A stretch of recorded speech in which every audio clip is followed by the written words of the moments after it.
تحریر اسدار چودھری۔ ناظرین، کیا فلسطینی مسلمانوں نے خود زمین فروخت کی تھی؟ کیا یہودیوں نے زمین فلسطین سے خریدی تھی یا قابض ہوئے تھے؟ خلافت عثمانیہ کے دور میں فلسطین میں تو بیت المقدس کی زمین مسلمانوں کے لیے وقف تھی اور اس کا خرید و فروخت قانوناً اور شرعاً مسلمانوں کے لیے ممنوع تھا، تو دوسروں کے ہاتھوں فروخت کرنا کب جائز تھا یا ہو سکتا تھا؟ حکومت کی طرف سے اس وقف شدہ زمین کو الارض مقدسہ کے نام سے یاد کیا جاتا تھا۔ جو مسلمان بیت المقدس میں رہتا تھا اس کے اور عثمانی خلافت کے درمیان میں ایک معاہدہ ہوتا تھا۔ اس کی کئی شرائط تھیں، جیسے کہ وقف اور اس زمین کی خرید و فروخت نہیں ہوگی، انہیں اس زمین سے زبردستی بے دخل نہیں کیا جائے گا۔ اس معاہدے کو کوشان کہا جاتا تھا۔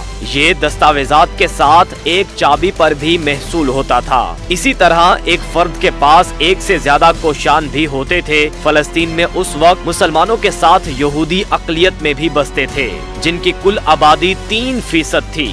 خلافت عثمانیہ کے دور میں یہودیوں نے فلسطین میں زمین خریدنے کی کوشش کی، لیکن اجازت نہیں ملی، جس پر خلیفہ عبدالحمید کو دھمکی دی گئی۔ چنانچہ ان کے خلاف سازشوں کا جال بچھایا گیا اور آخرکار خلافت ختم کی گئی۔ سلطان عبدالحمید نے خود نوشت یادداشتوں میں لکھا ہے کہ یہودیوں کی عالمی تنظیم کا وفد ان کے پاس آیا اور ان سے درخواست کی کہ انہیں فلسطین میں آباد ہونے کی اجازت دی جائے، چونکہ عثمانی سلطنت کے قانون کے مطابق یہودیوں کو فلسطین میں آنے کی اور بیت المقدس کی زیارت کی اجازت تو تھی، مگر وہاں زمین خریدنے اور آباد ہونے کی اجازت نہیں تھی۔ چنانچہ 20ویں صدی کے آغاز تک پورے فلسطین میں یہودیوں کی کوئی بستی نہیں تھی۔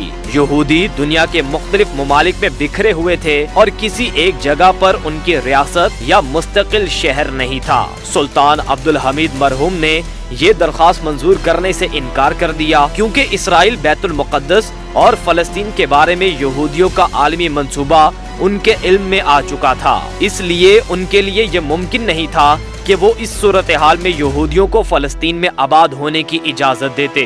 مرحوم کا کہنا ہے کہ دوسری بار یہودی لیڈروں کا وفد ان سے ملا تو یہ پیشکش کی کہ ہم سلطنت عثمانیہ کے لیے ایک بڑی یونیورسٹی بنانے کے لیے تیار ہیں، جس میں دنیا بھر سے یہودی سائنسدانوں کو اکٹھا کیا جائے گا اور سائنس اور ٹیکنالوجی میں ترقی کے لیے یہودی سائنسدان خلافت عثمانیہ کا ہاتھ بٹائیں گے۔ اس کے لیے انہیں جگہ فراہم کی جائے اور مناسب سہولتیں مہیا کی جائیں۔ سلطان عبدالحمید مرحوم نے وفد کو جواب دیا کہ وہ یونیورسٹی کے لیے جگہ فراہم کرنے اور ہر ممکن سہولتیں فراہم کرنے کو تیار ہیں، بشرط یہ کہ یونیورسٹی فلسطین کے بجائے کسی اور علاقے میں قائم کی جائے۔ یونیورسٹی کے نام پر وہ یہودیوں کو فلسطین میں آباد ہونے کی اجازت نہیں دیں گے، لیکن وفد نے یہ بات قبول نہیں کی۔ مرحوم نے لکھا کہ تیسری بار پھر یہودی لیڈروں کا وفد ان سے ملا اور یہ پیشکش کی کہ وہ جتنی رقم چاہیں انہیں دے دی جائے گی، مگر وہ صرف یہودیوں کی ایک محدود تعداد کو فلسطین میں آباد ہونے کی اجازت دے دیں۔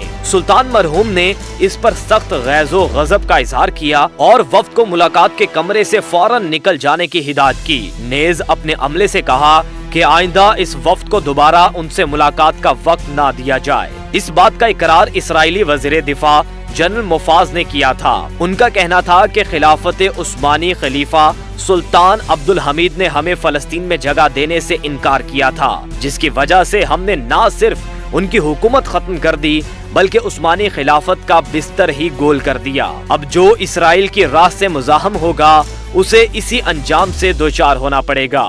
خلافت عثمانیہ کے سقوط کے بعد برطانیہ جب قابض ہوا تو انگریز نے قابض کے بجائے لفظ انتداب، مینڈیٹ کا اصطلاح استعمال کیا اور یہ باور کرایا کہ گویا عثمانی قابض تھے، ہم برطانیہ آزادی دلوانے آئے ہیں۔ عثمانی انتظامیہ فلسطین سے نکلتے وقت کوشان کے دستاویزات جو ان کے مالکان تھے ان کے حوالے کیے، اور جو مالکان جلد بازی یا مسائل کی وجہ سے نہیں مل سکے ان کے دستاویزات عراقی شاہ فیصل کے حوالے کر دیے گئے تھے، جو بعد ازاں شاہ فیصل نے اردن کے موجودہ بادشاہ کے دادا عبداللہ اول کے حوالے کر دیے تھے۔ برطانوی قبضے کے بعد برطانیہ نے دنیا بھر سے یہودیوں کو فلسطین میں اکٹھا کرنا شروع کیا اور زمینیں ان کے حوالے کرنی شروع کر دیں۔ ظاہر ہے جب مسلمانوں کی حکومت نہیں رہی، ریاست نہیں رہی، تو برطانوی حکومت کوئی بھی جھوٹ گھڑ لے، کیا فرق پڑتا ہے؟ کہا جاتا ہے کہ اردن کے شاہ عبداللہ اول نے کوشان کے دستاویزات برطانیہ کو بیچے تھے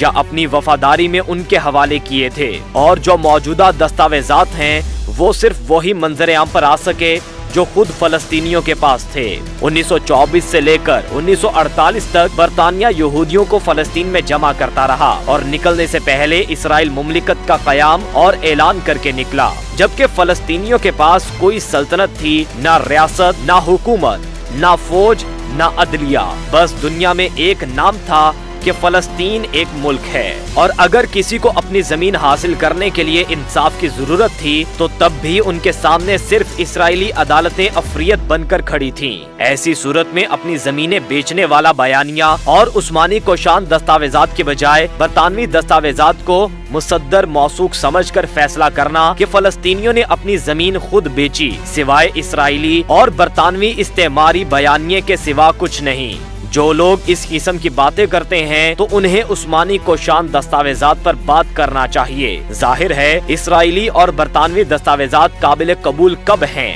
جو لوگ اس قسم کی باتیں کرتے ہیں تو انہیں عثمانی کوشان دستاویزات پر بات کرنا چاہیے۔ ظاہر ہے اسرائیلی اور برطانوی دستاویزات قابل قبول کب ہیں؟ جو فلسطینی اپنے زمین کی خاطر سینے پر گولی کھا سکتا ہے، وہ اپنی زمین کو یہودیوں کو کیسے بیچ سکتے ہیں؟ دوسری بات، جو زمین فلسطینیوں کے لیے بیچنا ممنوع تھا وہ یہودیوں کو کیسے بیچا جا سکتا تھا؟ پہلے ہی دنیا کے کچھ طاقتور یہودیوں کو یہودی آبادی کے لیے ایک الگ ریاست کی تشکیل کا خیال پیدا ہوا تھا۔ البتہ پہلے سے ہی یہ لوگ فکر میں تھے کہ یوگانڈا چلے جائیں اور وہاں اپنی ریاست قائم کریں۔ کچھ دنوں تک وہ اس بارے میں غور کرتے رہے کہ لیبیا کے دارالحکومت طرابلس کا رخ کر لیں، لہٰذا انہوں نے جا کر اطالوی حکومت سے بات کی، کیونکہ اس وقت طرابلس اسی کے قبضے میں تھا، لیکن اطالویوں نے انکار کیا۔ آخر برطانیہ سے ان کا معاہدہ طے پا گیا۔ اس زمانے میں مشرق وسطیٰ میں برطانیہ کے بہت اہم سامراجی اہداف تھے، اس لیے برطانیہ نے سوچا کہ یہ اچھا موقع ہے، یہ لوگ اس علاقے میں آ جائیں گے تو ان کے ذریعے وہ اپنا مشکل ہدف بھی پورا کر لے گا۔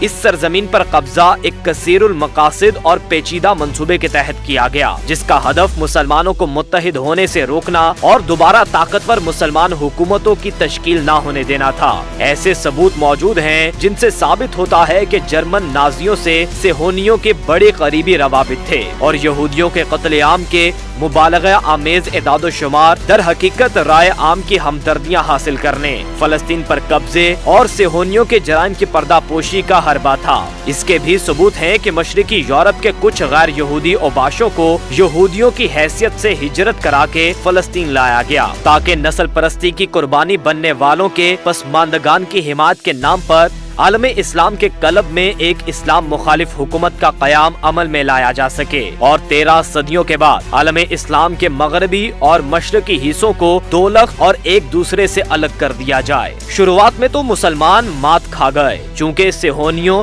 اور ان کے مغربی حامیوں کی سازش کی حقیقت سے واقف نہیں تھے۔ حکومت عثمانیہ کو شکست ہوئی، فاتح طاقتوں کے درمیان سائکس پیکو کے نام سے مشرق وسطیٰ کے مسلمان علاقوں کی تقسیم کا خفیہ معاہدہ طے پایا۔ لیگ آف نیشنز نے فلسطین کو برطانیہ کی نگرانی میں دے دیا۔ برطانیہ نے صہیونیوں سے مدد و تعاون کا وعدہ کر لیا اور طے شدہ منصوبوں کے مطابق یہودیوں کو فلسطین لایا گیا اور مسلمانوں کو ان کے گھر بار سے نکال دیا گیا۔